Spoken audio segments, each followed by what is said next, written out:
Welcome to The Explainer. Today we're tackling a really profound question. One of those historical and theological questions that strikes right at the heart of the world's Abrahamic religions.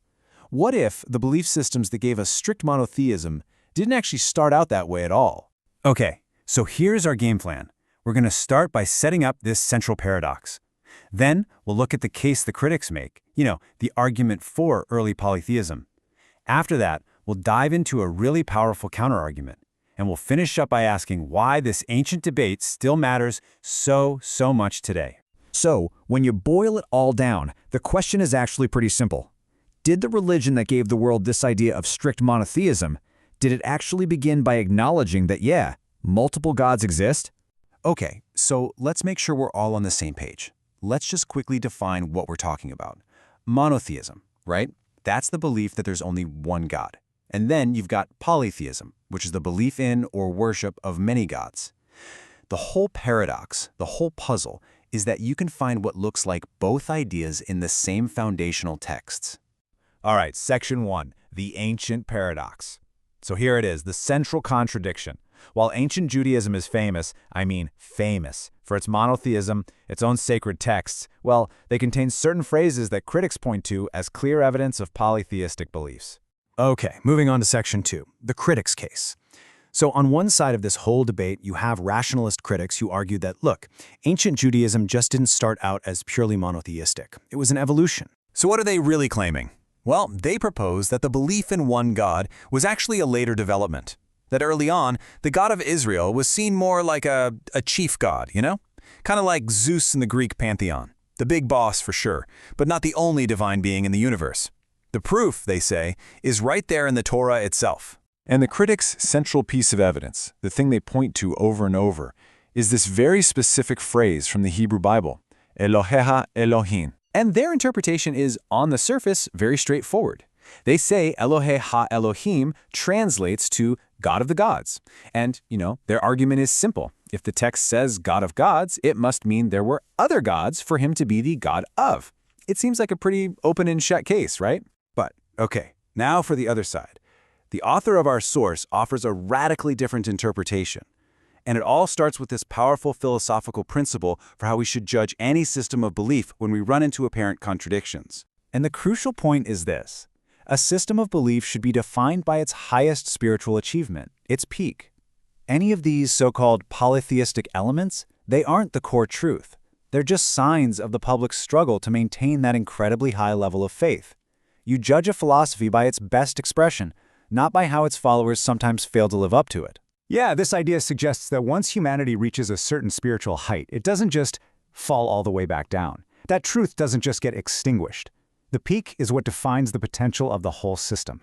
All right, so now we get to decode God of gods. With that judging by the peak principle in our back pocket, let's circle back to the critics' core evidence and see what happens when we look at the language itself. And this is fascinating. The entire meaning pivots on a specific feature of ancient Hebrew grammar. It's a grammatical form called the superlative. And the way it often works in Hebrew is, if you want to express the ultimate, the highest, or the most extreme form of something, you just repeat the noun. And now, check this out, because this is where a clear pattern emerges. You see it with Kodesh Kodeshim. The literal translation is Holy of Holies, but what it really means is the holiest of holy things. Same with Shemei HaShemayim, heavens of the heavens, which actually means the highest of the heavens. So when we get to Elohe HaElohim, the God of gods, it's not talking about a chief god, it's using that same superlative structure. It means the most divine being, the absolute, ultimate, one and only. Okay, but beyond just grammar, there's an even deeper theological argument. This one is drawn from Jewish mysticism, from Kabbalah, and it completely reframes the entire idea of polytheism. So this perspective suggests that polytheism, it's not just a collection of made-up stories, of falsehoods. Instead, it's seen as the decay of truth. The idea here is that the gods of paganism are actually shattered fragments of an original, unified, single divine truth. So check out this way of thinking. It goes like this. First, there was unity, an original unified divine truth.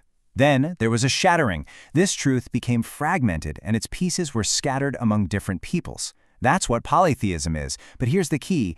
Each fragment, each pagan god, still has a spark of holiness from that original truth. So the goal of monotheism, the synthesis, isn't just to deny other beliefs, but to gather up all these sparks and reunite them into the single, whole truth. And this quote really illustrates the concept perfectly. The goal is to, quote, kill the demon, to extract from it the atom of divine life that animated it, and to reunite it with its source and center. It's this idea of finding that little spark of truth that's trapped within the shell of an error, releasing it and restoring it to its divine source.